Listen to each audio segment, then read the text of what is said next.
미아일랜드의 모모 제7장 모모는 친구들을 찾아가고 한 명의 적이 모모를 찾아오다. 어느 날 모모가 말했다. 정말 모르겠어. 나를 찾아오는 우리 옛 친구들이 점점 적어지는 것 같아. 벌써 오랫동안 얼굴을 보지 못한 친구들도 많아. 모모 곁에서는 관광안내원 기기와 도로청소부 배포가 폐허의 풀이 웃자란 돌계단에 앉아 저녁 노을을 바라보고 있었다. 기기가 골똘히 생각에 잠겨 말했다. 그래, 내게도 똑같은 일이 일어나고 있어. 내 이야기를 듣는 사람이 점점 줄고 있거든. 예전 같지가 않아. 무슨 일이 벌어지고 있는 거야. 그게 무슨 일인데? 기기는 어깨를 으쓱하고는 생각에 잠겨 헌 칠판에 끄적거렸던 몇 마디 글자를 침을 묻혀 지웠다. 몇 주일 전 배포 할아버지가 쓰레기통에서 찾아내 모모에게 갖다 준 칠판이었다. 물론 새 것은 아니었고 가운데에는 커다란 금까지 가 있었다. 하지만 그 점만 빼고는 아직도 꽤 쓸만했다. 그때부터 기기는 날마다 이런저런 글자 쓰는 법을 모모에게 가르쳐 주었다. 모모는 기억력이 뛰어났기 때문에 그동안 읽기는 상당히 잘할 수 있게 되었다. 다만 쓰기는 읽기만큼 잘 되지 않았다.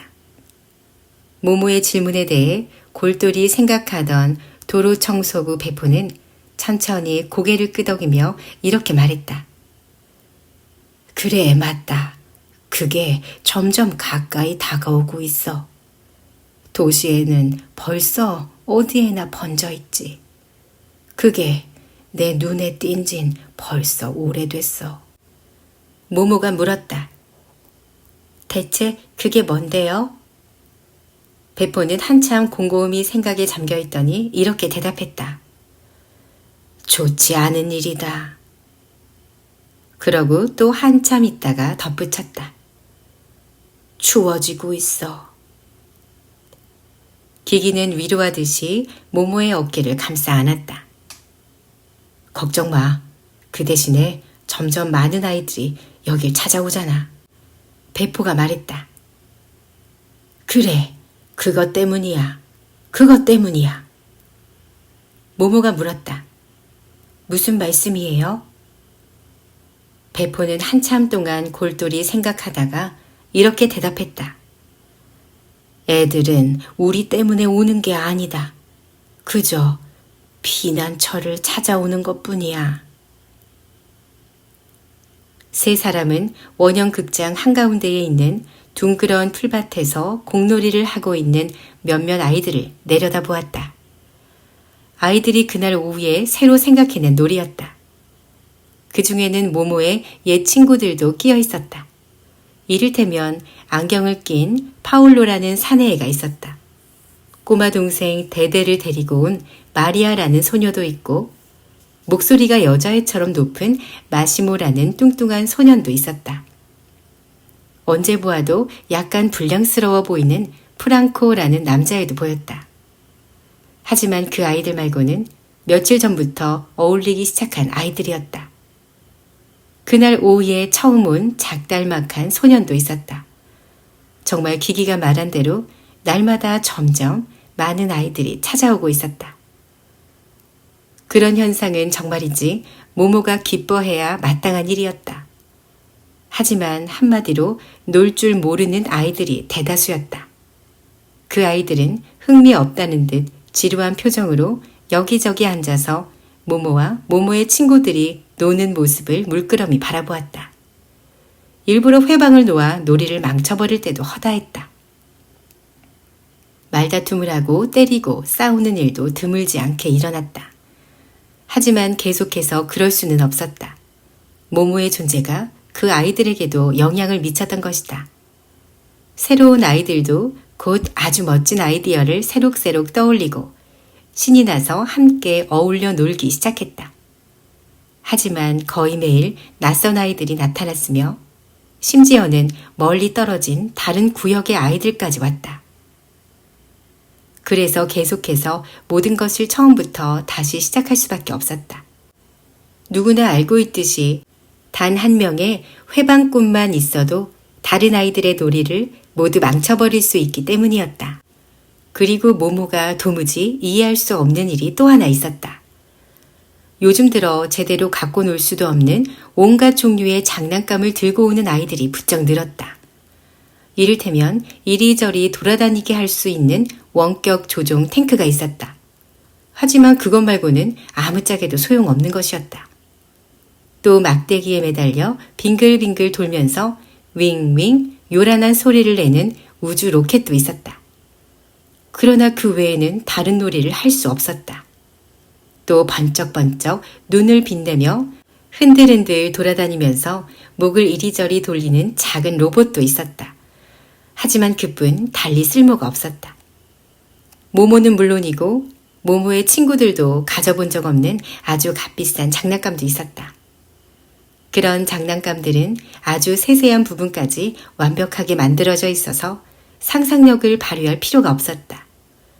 그래서 아이들은 무엇에 홀린 듯이 또는 그냥 못 견디게 지루해하며 덜덜거리면서 돌아다니는 장난감, 흔들흔들 걸어다니는 장난감, 빙글빙글 돌면서 요란한 소리를 내는 장난감 따위를 몇 시간이고 우두커니 바라보았다. 하지만 아무 생각도 떠오르지 않기 때문에 결국 상자 몇 개, 찢어진 식탁보, 두더지가 쑤셔놓은 흙더미, 조약돌 한 줌만 있으면 되는 옛 놀이로 다시 돌아오게 되었다. 그런 놀이를 할 때면 모든 것을 상상할 수 있었던 것이다.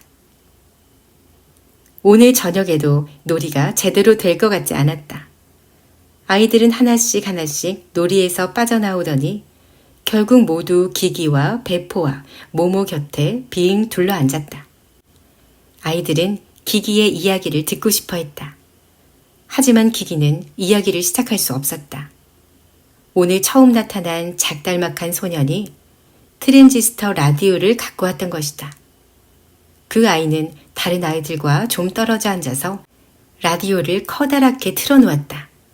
광고 방송이었다. 불량스럽게 생긴 프랑코라는 아이가 을러대는 어조로 물었다. 그 바보 상자 좀 작게 틀 수 없어? 낯선 소녀는 이죽이죽 웃으며 말했다. 무슨 말인지 모르겠네. 내 라디오는 원래 이렇게 큰 소리가 난단 말이야. 프랑코는 벌떡 일어서며 소리쳤다. 당장 소리 줄여! 낯선 소녀는 얼굴이 조금 창백해졌지만 곧 뻣뻣하게 대꾸했다. 넌 나한테 뭐라고 할 자격이 없어. 아무도 그럴 수 없어. 난 내 마음대로 내 라디오를 크게 틀 자유가 있단 말이야. 배포 할아버지가 말했다. 그의 말이 맞다. 우리는 그 애에게 라디오를 크게 틀지 말라고 할 수 없어. 기껏해야 부탁을 할 수 있을 뿐이지. 프랑코는 다시 자리에 앉아 씩씩대며 말했다. 하지만 다른 데로 가면 되잖아요. 저 애는 오늘 오후 내내 우리가 노는 걸 회방 놓고 있어요. 배포는 작은 안경 너머로 낯선 소년을 따뜻한 시선으로 유심히 바라보았다. 이유가 있을 게다. 분명 이유가 있을 게야. 낯선 소년은 아무 말도 하지 않았다. 조금 후에 아이는 라디오의 볼륨을 낮추고 다른 쪽을 바라보았다. 모모는 아이에게 다가가 가만히 곁에 앉았다. 아이는 라디오를 꺼버렸다. 한동안 주인은 조용하기만 했다. 새로운 아이들 중에 하나가 부탁했다. 얘기 좀 해줘요, 기기. 다른 아이들도 저마다 아우성치듯 소리쳤다. 그래요, 기기. 부탁이에요. 웃기는 얘기 좀 해줘요. 아니야, 흥미진진한 얘기를 해줘요. 아니, 옛 이야기요. 아니, 모험 이야기요. 하지만 기기는 그러려고 하지 않았다. 그런 일은 처음이었다. 마침내 기기는 입을 열었다. 나는 너희들의 얘기를 듣고 싶구나. 너희들에 대해서, 너희들 집에 대해서, 또 너희가 뭘 하고 왜 여기에 오는지 말이야. 아이들은 말이 없었다. 갑자기 아이들의 얼굴빛이 어두워지고 딱딱하게 굳었다. 이윽고 한 아이가 입을 열었다. 우린 아주 멋진 자동차를 갖고 있어요. 토요일 날 아빠랑 엄마는 시간이 있으면 차를 닦아요. 얌전히만 하면 나도 도와드려도 돼요. 나중에 나도 그런 차를 살 거예요. 한 조그만 소녀가 말했다. 난요, 가고 싶으면 날마다 극장에 갈 수 있어요. 엄마 아빠가 시간이 없기 때문에 극장에 나를 맡기는 거예요. 잠시 후에 소녀는 덧붙여 말했다. 하지만 난 맡겨지는 게 싫어요. 그래서 몰래 여기에 와서 돈을 아끼는 거예요. 돈을 많이 모으면 차표를 사서 7 난장이한테 갈 거예요. 다른 아이가 소리쳤다. 이 바보야, 7 난장이 같은 건 없어. 작은 소녀는 끝까지 우겨댔다. 있어. 여행 안내서에서도 봤단 말이야. 한 조그만 남자아이가 말했다. 난 옛 이야기 테이프를 10개나 갖고 있어요. 듣고 싶으면 언제든지 들어도 돼요. 옛날엔 아빠가 퇴근하고 오시면 저녁마다 이야기를 해주셨어요. 참 재밌었어요.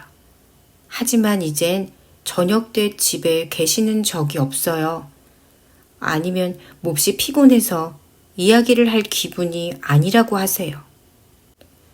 마리아라는 소녀가 물었다. 그럼 엄마는? 엄마도 하루 종일 집에 안 계셔. 그렇구나. 우리 집도 똑같아요. 하지만 다행히 나한텐 대대가 있어요. 마리아는 무릎에 앉아있는 꼬마 동생에게 뽀뽀를 하고 말을 이었다. 학교에서 돌아오면 음식을 따뜻하게 데워서 둘이서 먹어요. 그런 다음에 숙제를 하죠. 그러고는 소녀는 어깨를 으쓱하더니 말했다. 저녁이 될 때까지 쏘다니는 거예요. 대개는 여기에 오죠. 아이들은 모두 고개를 끄덕였다. 누구나 형편이 비슷비슷했던 것이다. 프랑코가 말했다. 솔직히 난 정말 좋아요. 하지만 아이는 조금도 좋은 것처럼 보이지 않았다. 엄마 아빠가 나하고 놀 시간이 없는 게 말이에요. 그렇지 않으면 투닥투닥 싸우기나 할 테고. 그러면 난 또 잔뜩 두들겨 맞거든요. 그때 트랜지스터 라디오를 갖고 온 소년이 불쑥 아이들 쪽으로 고개를 돌리더니 말했다. 하지만 난 옛날보다 용돈을 많이 받는걸? 프랑코가 대답했다. 당연하지. 어른들이 일부러 그러는 거야. 우릴 떼버리려고 말이야. 어른들은 이제 우리를 더 이상 좋아하지 않아요. 하지만 자기들도 좋아하지 않죠. 이젠 정말 아무것도 좋아하지 않아요. 내가 보기엔 그래요. 낯선 소녀는 성을 내며 소리쳤다. 그렇지 않아. 우리 엄마 아빠는 날 아주 좋아해. 하지만 시간이 없는 걸 어떡하겠어. 그래서 그러는 거야. 그 대신 트랜지스터 라디오를 사주셨어. 아주 비싼 거야. 이건 엄마 아빠가 날 사랑한다는 증거란 말이야. 안 그래? 모두들 아무 말도 하지 않았다. 오후 내내 심술궂은 회방꾼이었던 소녀는 갑자기 울음을 터뜨렸다. 소녀는 울음을 참으려고 애를 쓰며 더러운 손으로 연신 눈물을 훔쳐댔지만 눈물은 얼룩덜룩 더러운 뺨에 선명한 고랑을 내며 줄줄 흘러내렸다. 다른 아이들은 동정어린 눈길로 소년을 바라보다가 땅바닥으로 시선을 떨구었다. 이제 그 애를 이해할 수 있었다. 사실 아이들도 모두 그런 기분이었다. 모두들 버림받은 느낌이었다. 한참 있다가 베프 할아버지가 아까 했던 말을 되풀이했다. 그래, 추워지고 있어. 안경을 쓴 소년 파울로가 말했다. 여기에 못 오게 될지도 몰라요. 모모는 깜짝 놀라 물었다. 왜? 우리 엄마 아빠가 그러는데 모모 너, 기계 아저씨, 배포 할아버지는 모두 건달에다 게으름뱅이래. 하느님의 소중한 시간을 훔친다는 거야. 그래서 그렇게 시간이 많은 거래. 이 세상에 그런 사람이 너무 많아서 다른 사람들이 점점 시간이 모자란다고 하셨어.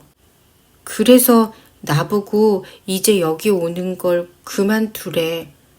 안 그러면 나도 똑같은 사람이 된다는 거야. 몇몇 아이들이 고개를 끄덕였다. 그 아이들도 비슷한 이야기를 들었던 것이다. 기기는 아이들을 하나씩 찬찬히 들여다보았다. 너희도 우리가 그런 사람이라고 생각하니? 그런 말을 듣고도 왜 오는 거지? 잠깐 침묵이 흐른 뒤에 프랑코가 입을 열었다. 나도 그런 말을 들었어요. 우리 아빠는 언제나 내가 나중에 노상 강도가 될 거래요. 난 아저씨들 편이에요. 기기가 눈썹을 치켜 올리며 말했다. 그렇구나. 그러니까 너희들도 우리를 게으름뱅이라고 생각하는 거지? 아이들은 당황해서 땅바닥만 내려다보았다. 마침내 파울로가 뭔가를 알아내려는 듯이 배포 할아버지의 얼굴을 빤히 쳐다보더니 작은 소리로 말했다. 우리 엄마 아빠는 아무튼 거짓말은 안 해요. 그러고는 더욱 기어들어가는 목소리로 물었다. 그럼 아니란 말이에요? 배포 할아버지는 벌떡 일어섰다. 그래도 키는 별로 커 보이지 않았다. 배포는 손가락 3개를 높이 치켜들고 말했다. 내 평생에 하느님이나 이웃 사람에게서 한순간도 시간을 훔친 적이 없어. 하나님을 두고 맹세한다. 모모가 덧붙였다. 나도 그래. 기기가 엄숙하게 말했다. 나도 마찬가지야. 깊은 감동을 받은 아이들은 아무도 입을 열지 않았다. 새 친구의 말을 의심하는 아이는 아무도 없었다. 기기는 말을 이었다. 그건 그렇고 너희들에게 하고 싶은 말이 있어. 전에는 모모를 찾아오는 사람들이 많았단다. 모모가 그네들 이야기를 열심히 들어주었거든. 내 말을 이해할 수 있는지 모르겠다만 그 사람들은 모모에게 이야기를 하면서 자기 자신을 발견했던 거야. 하지만 이젠 그러고 싶어 하지 않아. 또 전에는 사람들이 내 이야기를 들으려고 기쁜 마음으로 날 찾아오곤 했단다. 그 사람들은 내 얘기를 들으면서 자기 자신을 잊었던 거야. 하지만 지금은 이건 역시 별로 하고 싶어 하지 않아 해. 그런 일을 할 시간이 없어. 이렇게들 말하지. 너희들을 위해 쓸 시간도 없다고 해. 뭔가가 있는 것 같지 않니? 도대체 무엇 때문에 시간이 없는지 정말 이상해. 기기는 눈을 가늘게 뜨면서 고개를 끄덕이더니 말을 이었다. 얼마 전 시내에서 아는 사람을 만났단다. 푸지라고 하는 이발사야. 한동안 못 만나긴 했지만 하마터면 못 알아볼 뻔했어. 그렇게 많이 변했더라니까. 신경질적이고 퉁명스럽고 재미없는 사람이 된 거야. 전에는 상냥한 사람이었는데 구성지게 노래도 부를 줄 알고 5만 가지 일에 대해 아주 독특한 생각을 가지고 있었지. 그런데 갑자기 그럴 시간이 없대. 그 사람은 옛날의 푸지씨가 아니었어. 마치 헛개비 같았다니까. 알겠니? 그런 사람이 그 사람 하나뿐이라면 그냥 푸지씨가 조금 돌았다고 생각할 수도 있겠지. 하지만 어디를 보건 요샌 그런 사람들 천지야. 게다가 점점 늘고 있어. 심지어 우리 옛 친구들도 그렇게 되기 시작했다니까. 난 전염성이 강한 정신병이 돌고 있나 하고 나 스스로에게 묻기도 했단다. 배포 할아버지가 고개를 끄덕이며 맞장구를 쳤다. 맞아. 일종의 전염병이야. 모모는 깜짝 놀라 소리쳤다. 그럼 우리가 친구들을 도와줘야 해요. 그들은 그날 저녁 자기들이 무슨 일을 할 수 있을까 오랫동안 의논했다. 하지만 회색 신사들과 그들의 부지런한 활동에 대해서는 까맣게 모르고 있었다. 그 후 모모는 무슨 문제가 있는지, 왜 자기를 보러 오지 않는지 이야기를 듣기 위해 며칠 동안 옛 친구들을 찾아다녔다. 모모는 우선 미장이 니콜라를 찾아갔다. 니콜라가 살고 있는 집은 잘 알고 있었다. 니콜라는 그 집의 지붕 및 조그만 방을 새내어 살고 있었다. 하지만 니콜라는 집에 없었다.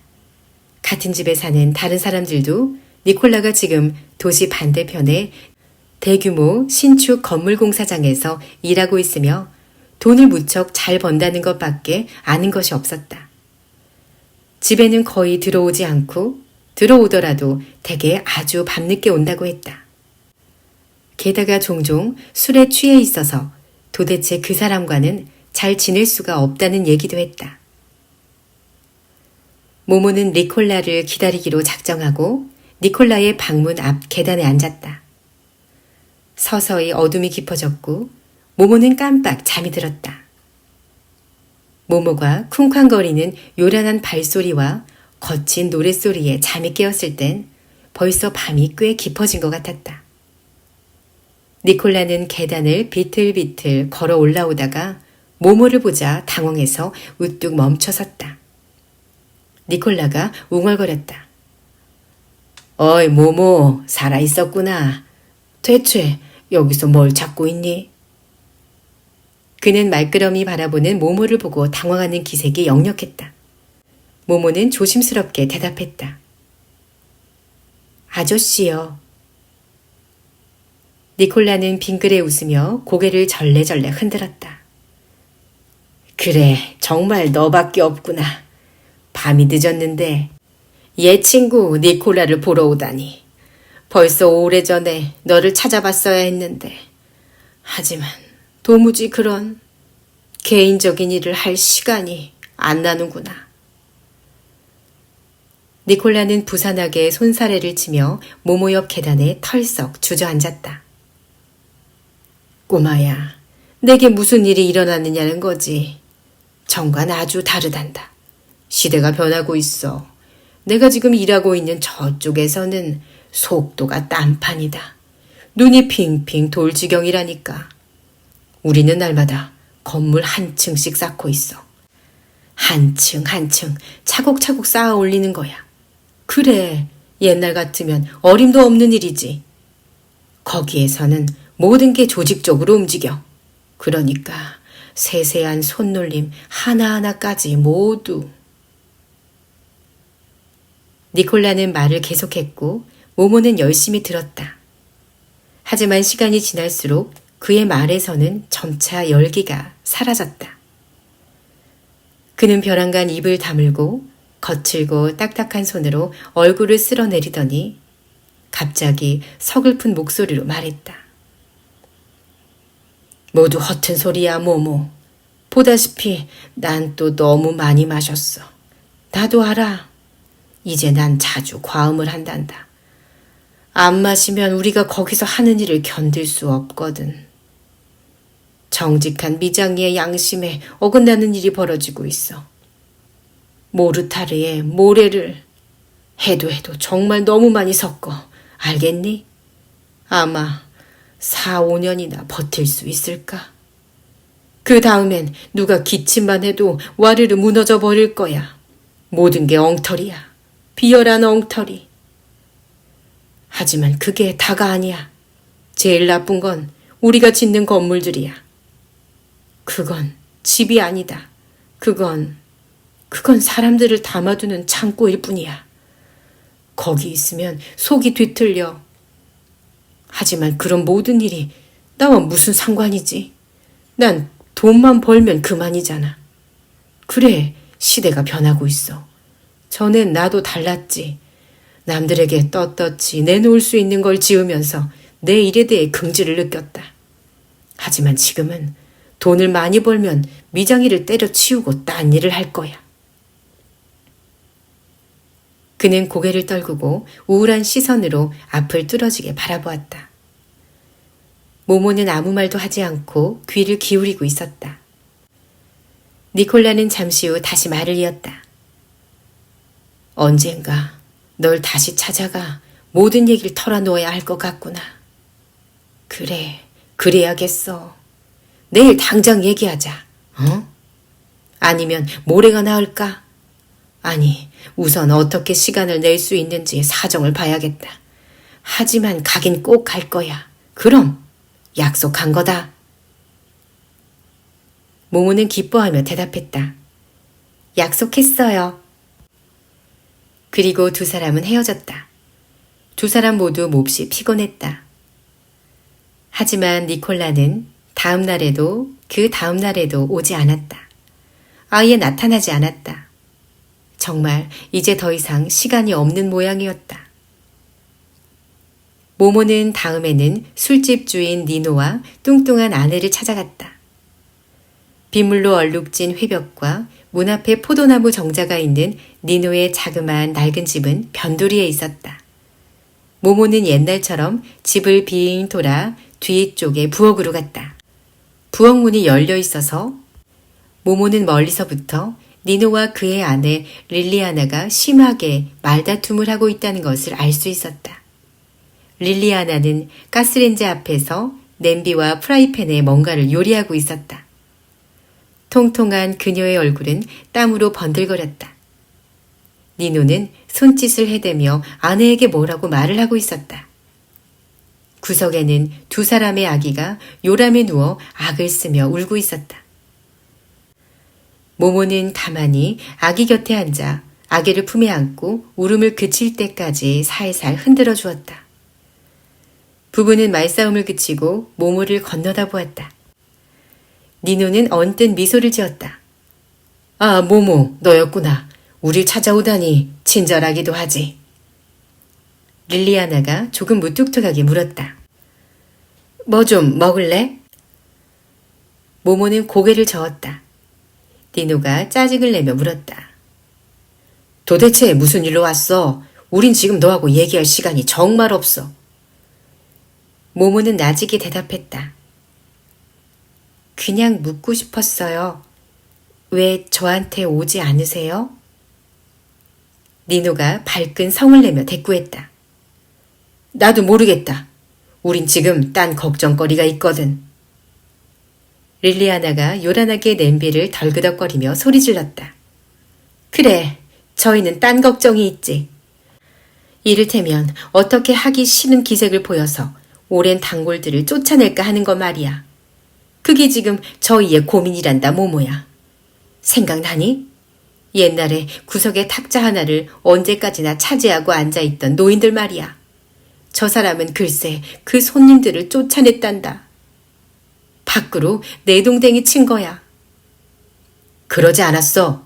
다른 술집을 찾아보라고 정중하게 부탁했을 뿐이고 주인으로선 그 정도는 얘기할 권리가 있다고. 니노가 변명을 하자 릴리아나는 발칵 화를 내며 대꾸했다. 권리? 권리 좋아하시네. 사람이라면 그렇게 할 수 없어요. 비인간적이고 비열한 짓이에요. 당신은 그분들이 딴 술집을 찾을 수 없다는 걸 뻔히 알고 있잖아요. 그분들은 우리 집에서 아무도 방해하지 않았다고요. 물론 아무도 방해하지 않았지. 면도도 하지 않은 그 늙은이들이 우리 집에 웅크리고 있을 땐 술값을 치르는 점잖은 손님들은 얼씬도 안 했으니까. 당신 그 사람들이 그런 걸 좋아할 거라고 생각해? 게다가 고작 하루에 한 잔 살 능력밖에 안 돼서 싸구려 붉은 포도주 한 잔을 시켜놓고 저녁 내내 죽지고 앉아있는 그런 치들론 돈을 벌 수 없다고. 그렇게 해서 뭐가 남겠어? 니노가 버럭 소리를 지르자 릴리아나가 받아쳤다. 그래도 우리는 이제까지 잘해왔어요. 니노가 거칠게 맞받아쳤다. 여태까진 그랬지. 하지만 계속해서 그렇게 할 수는 없다는 걸 당신도 잘 알잖아. 주인이 집세를 올렸어. 예전보다 3분의 1을 더 내야 한다고. 모든 게 비싸지고 있어. 술집을, 몸을 덜덜 떠는 늙은이들의 피난처로 만들면 난 어디서 돈을 벌지? 왜 내가 딴 사람들 처지를 생각해줘야 하냐고. 내 처지를 생각해주는 사람은 아무도 없잖아. 뚱뚱한 릴리아나는 쾅 하고 프라이팬을 거칠게 가스레인지에 내려놓았다. 당신한테 한마디 하겠어요. 그녀는 소리를 지르며 두 손을 굵은 허리에 버티고 섰다. 당신이 말하는 몸을 덜덜 떠는 그 가난한 늙은이들 중에는 에토레 아저씨들도 있어요. 내 가족을 모욕하다니 도저히 참을 수 없어요. 아저씨는 돈을 치르는 당신의 그 잘난 손님들처럼 돈이 많진 않지만 선하고 정직한 사람들이라고요. 니노가 커다랗게 손짓을 하며 대꾸했다. 물론 에토레 아저씨는 다시 오실 수 있어. 그러고 싶으면 그냥 계셔도 된다고 말했잖아. 하지만 아저씨가 그러려고 하지 않으셨어. 당연하죠. 친구들이 없는데 무슨 생각을 하는 거예요. 아저씨더러 저기 바깥 한 구석에 혼자 우두커니 쭈그리고 앉아 계시란 말이에요? 니노가 버럭 고함을 쳤다. 그렇다면 나도 어쩔 수 없어.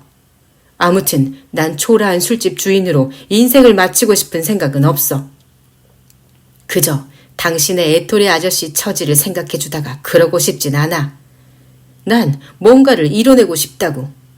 그게 무슨 죄되는 일인가? 나는 이 가게를 번창시키고 싶어. 나 혼자만을 위해 이러는 게 아니야. 당신과 우리 애들을 위해서 이러는 거라고. 그래도 날 이해하지 못하겠나, 릴리아나? 릴리아나가 거칠게 대꾸했다. 못해요. 꼭 냉혹해져야 되는 거라면, 그리고 벌써 그렇게 시작한 거라면 나 없이 해봐요. 난 어느 날 훌쩍 떠나버릴 테니까 마음대로 해요. 릴리아나는 그 사이 다시 울기 시작한 아기를 모모에게서 받아안고 부엌을 뛰쳐나갔다. 니노는 한참 동안 아무 말도 하지 않았다. 그는 담배에 불을 붙여서 손가락 사이에 끼우고 만지작거렸다. 모모는 그런 니노를 말끄러미 바라보았다. 마침내 그가 입을 열었다. 하긴 상냥한 사람들이었지. 나도 그 노인네들을 좋아했어. 그래 모모, 나도 가슴이 아파. 내가 그렇게. 하지만 내가 뭘 어쩔 수 있겠니. 시대가 변하고 있는 걸. 어쩌면 릴리아나가 오를지도 몰라. 그는 잠시 후 다시 말을 이었다. 노인들이 떠난 다음부터 왠지 술집이 낯설게 느껴져. 춥다고. 무슨 말인지 알겠니? 나도 더 이상은 견딜 수가 없구나. 어떻게 해야 할지 정말 모르겠어. 하지만 요즘엔 모두 그렇게 하고 있어. 왜 나만 혼자 다르게 살아야 하지? 혹시 넌 내가 다르게 살아야 한다고 생각하니? 모모는 보일 듯 말 듯 살며시 고개를 끄덕였다. 니노는 모모를 물끄러미 쳐다보더니 마찬가지로 고개를 끄덕였다. 두 사람은 빙그레 웃었다. 니노가 말했다. 네가 오니 좋구나. 옛날엔 이런 일이 생기면 우리는 늘 이렇게 말했지. 아무튼 모모에게 가보게 하고 말이야. 그런데 그걸 까맣게 잊고 있었구나. 이제 널 다시 찾아가마. 릴리아나하고 함께. 모레는 술집이 노는 날이다. 그때 가보마. 됐지? 모모가 대답했다. 네. 니노는 봉지에 사과와 귤을 가득 담아 모모에게 주었다. 모모는 집으로 돌아갔다. 니노와 그의 뚱뚱한 아내는 정말 모모를 찾아왔다. 아기도 데려왔다. 맛있는 음식이 하나 가득 담긴 바구니를 들고 왔다. 릴리아나가 화난 얼굴로 말했다.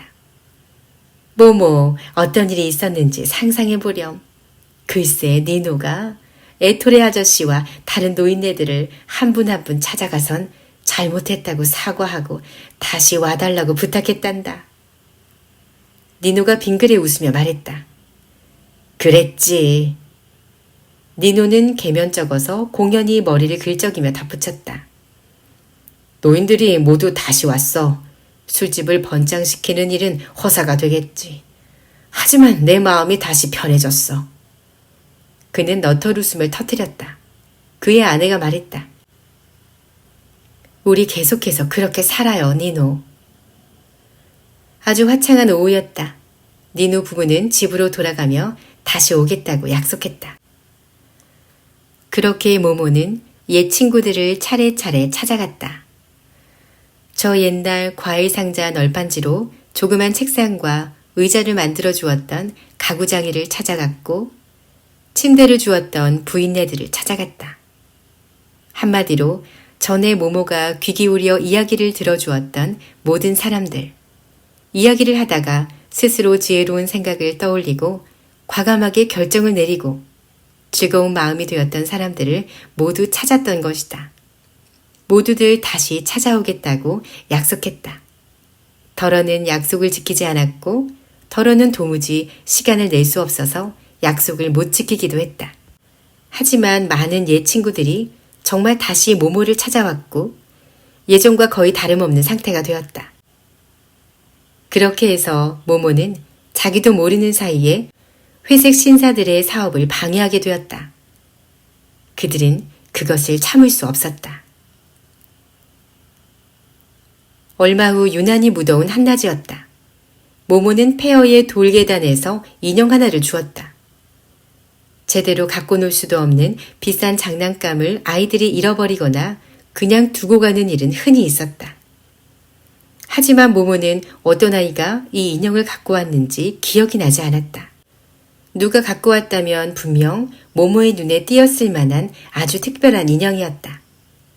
키가 거의 모모만한 데다 어찌나 사람과 꼭 닮게 만들어졌는지 키가 작은 사람으로 여겨질 정도였다. 하지만 어린이나 아기의 모습은 아니고 멋쟁이 젊은 숙녀나 아니면 진열장의 마네킹 같았다. 인형은 짧은 치마에 가죽끈을 매게 되어 있는 굽 높은 구두를 신고 있었다. 모모는 넋을 잃고 인형을 바라보았다. 잠시 후에 모모는 인형을 손으로 살짝 만져보았다. 그러자 인형은 눈을 깜빡깜빡 하더니 입술을 움직여 말을 하기 시작했다. 전화기에서 울리는 것처럼 약간 쇳소리가 나는 목소리였다. 안녕, 난 바비걸이야. 완전한 인형이야. 모모는 소스라치게 놀라 뒤로 물러섰지만 자기도 모르는 사이에 이렇게 대답했다. 안녕, 난 모모야. 인형이 다시 입술을 달싹이며 말했다. 난 네 거야. 모두들 날 갖고 있는 널 부러워할 거야. 모모가 주장했다. 넌 내게 아니야. 누가 깜빡 잊고 널 여기 놓고 두고 갔나 봐. 모모는 인형을 들어 올렸다. 그러자 인형은 다시 입술을 달싹이며 말했다. 난 더 많은 걸 갖고 싶어. 그래? 모모는 대답하고는 한참 골똘히 생각했다. 너한테 어울리는 게 있을지 모르겠다. 조금만 기다려봐. 내가 갖고 있는 걸 보여줄게. 네 마음에 드는 게 있으면 말해. 모모는 인형을 안고 담장에 난 구멍을 통해 자기 방으로 기어 내려갔다. 그러곤 침대 밑에서 갖가지 보물이 하나 가득 든 상자를 꺼내 바비걸 앞에 내놓았다. 자, 내가 갖고 있는 건 이게 다야. 네 마음에 드는 게 있으면 말만 해. 모모는 비비걸에게 알록달록한 새털 하나, 예쁜 무늬가 있는 돌멩이 하나, 금 단추 하나, 무지개색 유리 조각 하나를 보여주었다. 인형은 아무 말도 하지 않았다. 모모는 인형을 쿡 찔렀다. 인형이 꾀꾀댔다. 안녕, 난 비비걸이야. 완전한 인형이야. 그래, 알고 있어. 하지만 비비걸, 넌 뭔가를 찾고 있었잖아. 여기 예쁜 분홍색 조개 껍데기가 있어. 마음에 드니? 인형이 대답했다. 난 네 거야. 모두들 날 갖고 있는 널 부러워할 거야. 그래, 그건 아까 말했잖아. 내 물건 중에서 마음에 드는 게 없으면 우리 소꿉 장난하자. 응? 인형이 아까 했던 말을 되풀이했다. 난 더 많은 걸 갖고 싶어. 이것 말고는 갖고 있는 게 없어. 그러고서 모모는 인형을 안고 다시 밖으로 기어나왔다. 모모는 완전한 인형 비비걸을 바닥에 앉히고 그 맞은편에 앉았다. 모모가 제안했다. 자, 이제 네가 날 찾아온 손님이라고 하고 놀자. 인형이 말했다. 안녕, 난 비비걸이야. 완전한 인형이야. 이렇게 절 찾아주시니 정말 친절하시군요. 어디서 오셨어요, 아가씨? 모모가 대답하자 인형이 말을 이었다. 난 네 거야. 모두 날 갖고 있는 널 부러워할 거야. 자, 이것 봐. 계속 같은 말만 하면 놀 수가 없잖니. 모모가 이렇게 말하자 인형은 속눈썹을 깜빡이며 대답했다. 난 더 많은 걸 갖고 싶어. 모모는 다른 놀이를 해보았지만 역시 실패했다. 모모는 다른 놀이, 또 다른 놀이, 또 다른 놀이를 해보았다. 하지만 도대체 아무것도 할 수가 없었다. 차라리 인형이 아무 말도 하지 않는다면 모모가 인형 대신에 대답할 수 있을 테고 그랬다면 아주 재밌는 놀이를 할 수 있었을 것이다. 하지만 비비걸은 계속해서 말을 해서 대화를 방해했다. 얼마 후 모모는 지금까지 한 번도 느껴보지 못한 기분에 사로잡혔다. 처음 느끼는 기분이었기 때문에 모모는 한참 만에야 그것이 지루함이라는 것을 깨달았다. 모모는 어떻게 해야 좋을지 낭패스러웠다.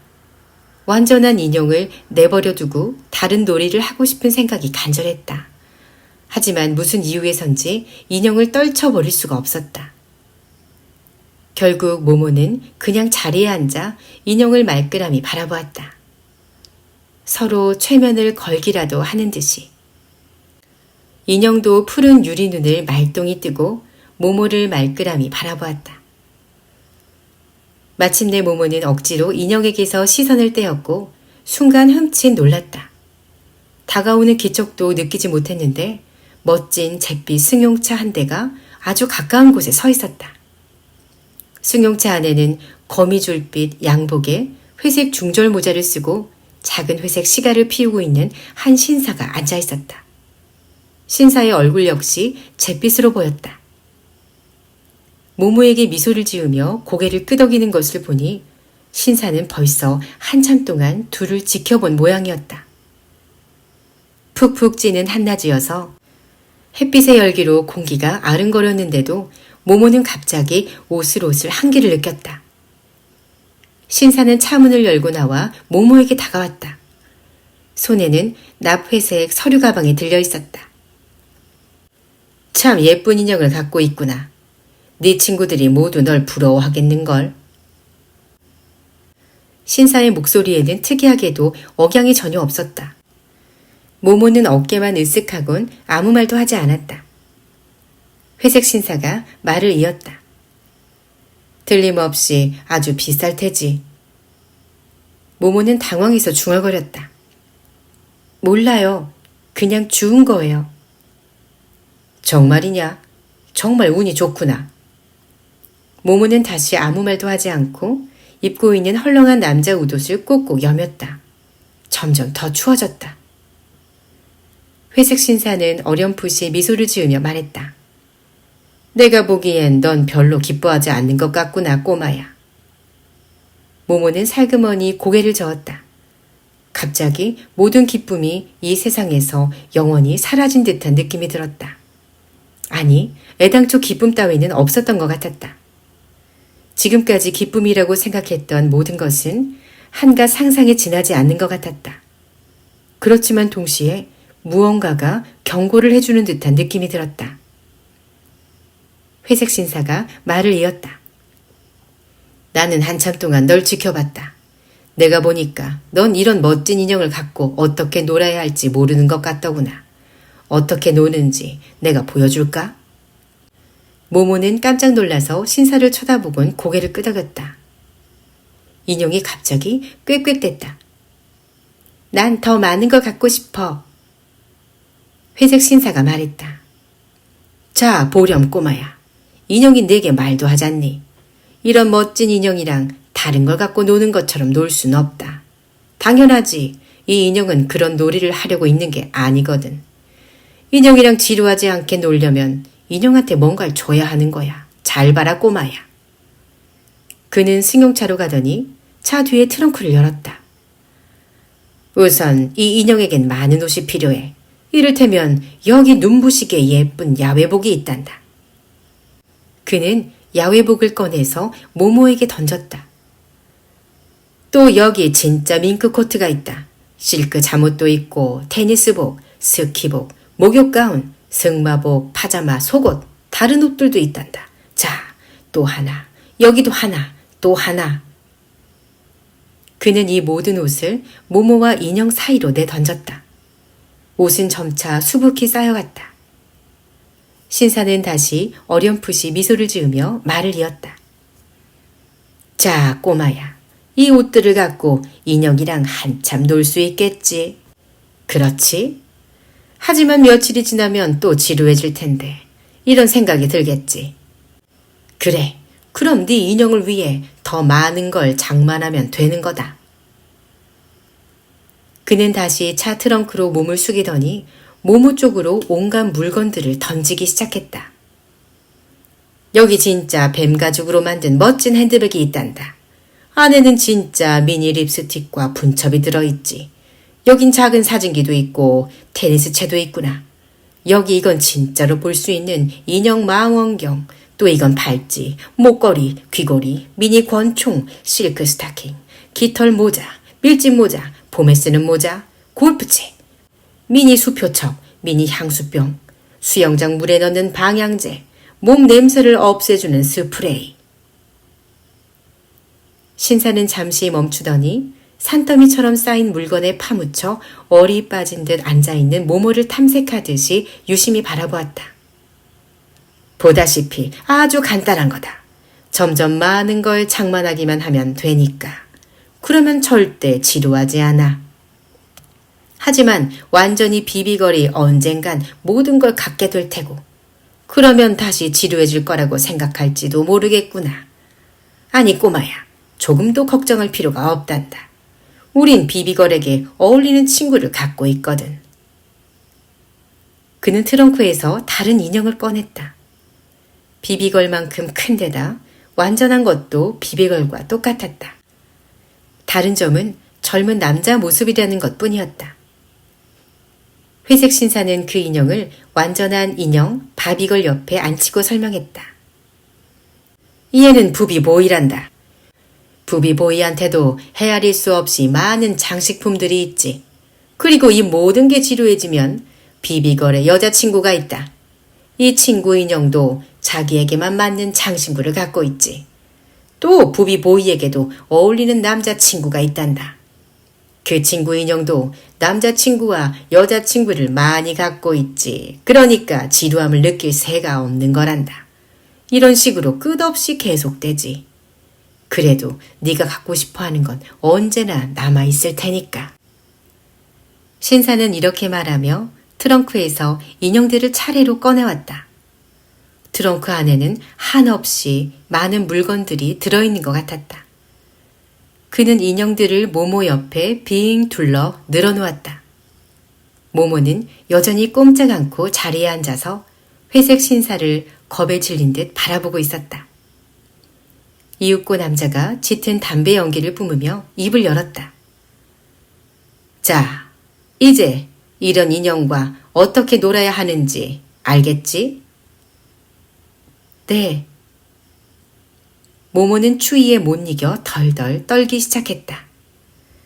회색 신사는 흡족한 듯이 고개를 끄덕이며 시가를 한 모금 깊이 빨았다.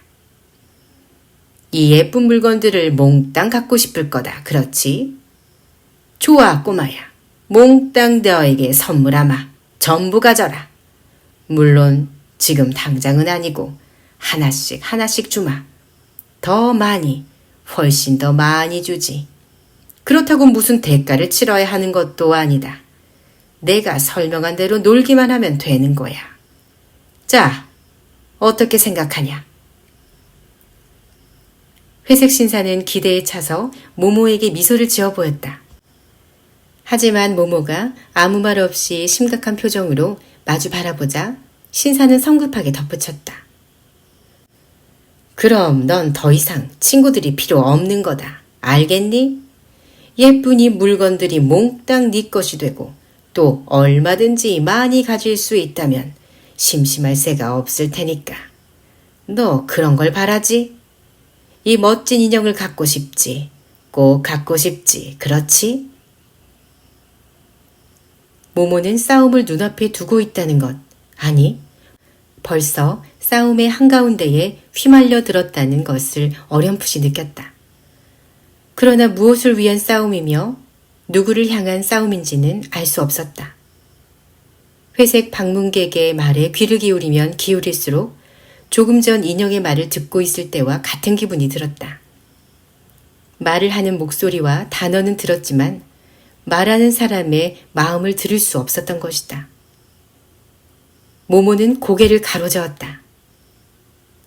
회색 신사는 눈썹을 치켜 올렸다.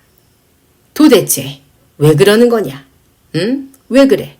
아직도 만족을 못하니? 요즘 애들은 정말 까다롭다니까. 대체 이 완전한 인형에게 모자라는 점이 뭐냐?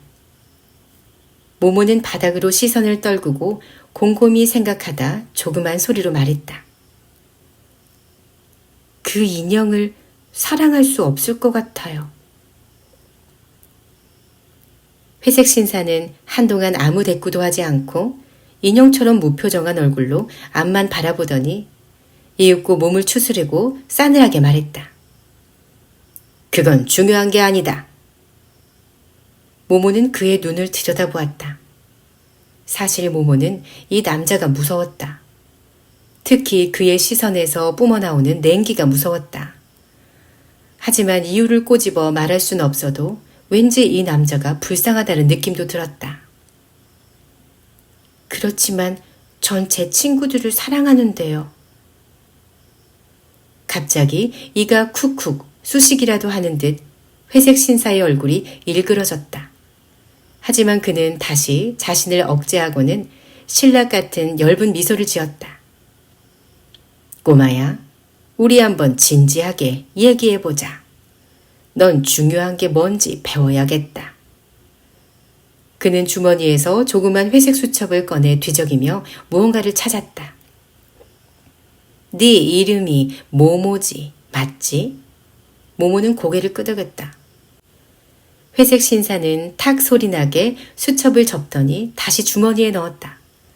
그러고는 나지막한 신음을 내며 모모 옆 땅바닥에 앉았다.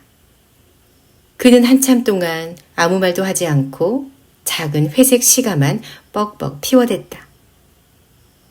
이윽고 그가 입을 열었다.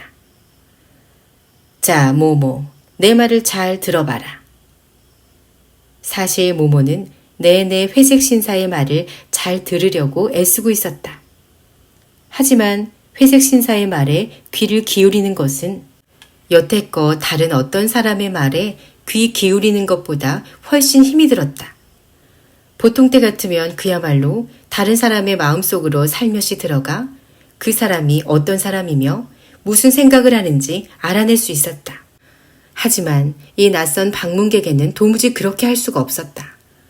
그렇게 하려고 할 때마다 마치 앞에 아무도 없는 듯 깜깜한 어둠 속, 텅 빈 허공 속으로 빠지는 느낌이 들었다. 이런 적은 이제껏 한 번도 없었다. 남자가 말을 이었다. 인생에서 중요한 건 딱 한 가지다. 뭔가를 이루고 뭔가 중요한 인물이 되고 뭔가를 손에 쥐는 거지. 남보다 더 많은 걸 이룬 사람, 더 중요한 인물이 된 사람, 더 많은 걸 가진 사람한테 다른 모든 것은 저절로 주어지는 거다. 이를테면 우정, 사랑, 명예 따위가 다 그렇지. 자, 넌 친구들을 사랑한다고 했지. 우리 한번 냉정하게 검토해보자. 회색 신사는 담배 연기를 뿜어 허공에 동그라미 몇 개를 만들었다. 모모는 맨발을 치마 속에 감추고 헐렁한 요도 속으로 될 수 있는 대로 깊이 몸을 파묻었다. 회색 신사는 다시 말을 이었다. 우선 이렇게 물을 수 있을 거다. 네가 있어서 친구들이 얻는 게 뭐지? 친구들에게 무슨 도움이라도 되나? 아니, 그렇지 않아. 친구들이 남보다 앞서가고 더 많은 돈을 벌고 인생에서 뭔가를 이루는데 도움이 될까? 물론 그렇지 않다. 넌 친구들이 시간을 아끼려고 노력할 때 도와주었니? 오히려 그 반대다. 넌 친구들이 하는 일마다 못하게 회방을 놓고 있어. 길목에 버티고 서서 앞으로 나가지 못하게 막고 있는 거다. 아마 지금까지 네가 그렇다는 걸 몰랐겠지. 하지만 모모, 너는 거기 있다는 사실만으로 이미 친구들에게 해를 끼치고 있다. 그래, 네가 그러고 싶었던 건 아니겠지만 넌 네 친구들의 적이다. 그러면서 친구들을 사랑한다고 할 수 있을까? 모모는 뭐라고 대답해야 할지 알 수 없었다. 그런 식으로 사물을 본 적은 한 번도 없었다. 모모는 회색 신사가 혹시 옳은 건 아닐까? 잠시 자신이 없어졌다. 회색 신사는 다시 말을 이었다. 그래서 우리는 네 친구들을 너의 악 영향으로부터 보호하려는 거다. 네가 친구들을 정말 사랑한다면 우리들을 도와야 해. 우린 네 친구들이 무언가를 이루길 바란다. 우리야말로 그들의 진정한 친구인 거지. 우린 그들이 중요한 일을 하려고 할 때마다 네가 회방을 놓는 걸 묵묵히 구경만 할 수는 없다. 우린 네가 그들을 내버려 두도록 조치를 취하기로 했지. 그래서 이 예쁜 물건들을 내게 선물하는 거다. 모모는 입술을 덜덜 떨며 물었다. 우리가 누구예요? 회색 신사는 대답했다. 우리는 시간저축은행에서 나왔다. 난 영업사원 BLW. 난 영업사원 BLW 553COG. 난 개인적으로 너에게 호의를 베풀고 있는 거다. 시간저축은행은 허튼 장난은 절대 용납하지 않거든. 그 순간 모모는 배포와 기기가 시간을 아끼는 일과 전염병에 대해 했던 말이 생각났다. 퍼뜩 이 회색 신사가 그 일과 무슨 상관이 있을 거라는 섬뜩한 예감이 들었다. 배포와 기기가 지금 곁에 있었으면 하는 생각이 간절했다. 혼자뿐이라는 느낌이 그렇게 절실한 적은 처음이었다. 하지만 모모는 두려워하지 않기로 마음을 다잡아 먹었다. 모모는 있는 힘을 다해 용감하게 회색 신사가 몸을 숨기고 있는 깜깜한 어둠과 텅 빈 허공 속으로 뛰어들었다.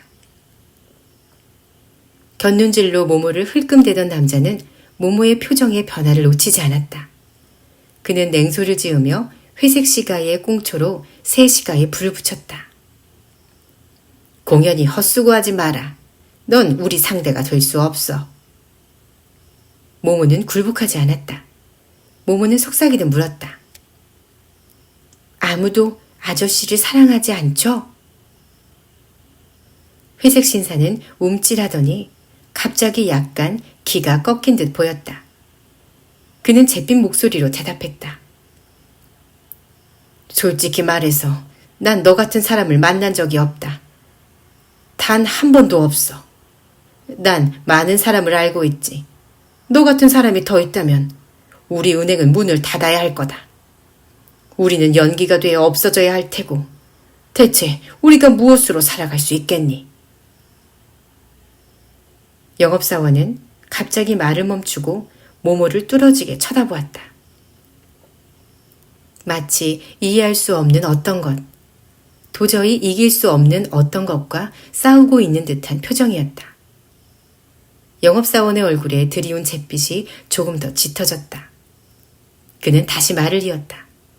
하지만 자신의 의지에 반해서 낱말들이 저절로 쏟아져 나와 막을 도리가 없는 모양이었다. 남자의 얼굴은 자기에게 일어나고 있는 일에 대한 공포로 더욱더 일그러졌다. 드디어 모모는 그의 진정한 목소리를 들을 수 있었다. 우리는 알려지지 않은 채로 남아 있어야 해. 남자의 목소리는 멀리서 들려오는 것 같았다. 그 누구도 우리가 존재한다는 사실, 우리가 하는 일을 알아서는 안 돼. 우리는 아무도 우리를 기억하지 못하도록 신경을 쓰고 있어. 우리는 우리를 알아보는 사람이 없어야만 일할 수 있거든. 아주 힘든 일이다. 사람들에게서 몇 시간, 몇 분, 몇 초를 조금씩 빼내야 하는 거지. 사람들이 아낀 시간은 그냥 사라져버려. 우리는 시간을 끌어모아 저장하는 거다. 우리에겐 시간이 필요해. 우리는 시간을 갈망하지. 너희들은 그게 뭔지 몰라. 너희들의 시간 말이다. 하지만 우린 알고 있어. 그래서 뼛속까지 너희들의 진을 빨아들이는 거다. 우리는 시간이 더 필요해. 더 많이. 우리의 수도 늘어나니까. 더 많이. 더 많이. 회색 신사는 세상을 하직하는 사람처럼 그르렁대며 마지막 말을 내뱉었다.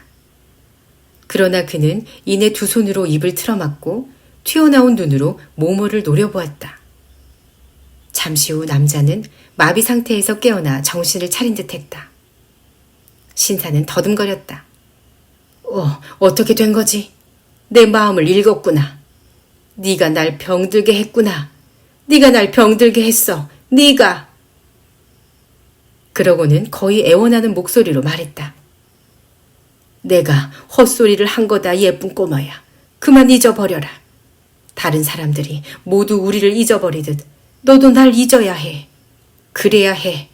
그래야 해. 그는 모모를 움켜잡고 마구 흔들어댔다. 모모는 입술을 달싹였지만 아무 말도 할 수 없었다. 갑자기 회색 신사가 튀기듯 자리에서 일어나 쫓기는 사람처럼 사방을 두리번거리더니 납회색 서류 가방을 챙겨서 자동차 쪽으로 뛰어갔다.